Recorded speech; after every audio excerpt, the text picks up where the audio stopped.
স্বাধীন চেতা মেয়েদের সঙ্গে থাকতে চাওয়া এতটা সহজ নয়। সে আপনার সব বারণ চোখ কান বন্ধ করে শুনবে না। এটা করা যাবে না, সেটা করা যাবে না, এখানে যাওয়া যাবে না, এর সাথে কথা বলা যাবে না, এই সমস্ত নিয়ম সূচির মুখে সে প্রশ্ন ছুড়ে বসবে কেন। মতামতের অমিল হলে সে মুখ বন্ধ করে মেনে নেবে না যে ভুলটা তার। সে তর্ক করবে, লজিক্যালি কোনটা ঠিক কোনটা ভুল সেটা বিচার করবে।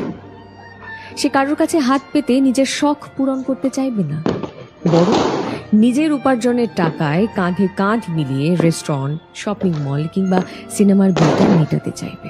সে আপনাকে ভালো তো বাসবে প্রচুর, কিন্তু নিজেকে অবহেলা করে নয়। তোতা পাখির মতন পায়ে শেকল পরিয়ে শেখানো বুলি তাকে দিয়ে বলানো যাবে না। সে উঠবে, সে প্রাণ ভরে ডানা মেলে নিঃশ্বাস নেবে, সে তার ইচ্ছে মতন বসবে,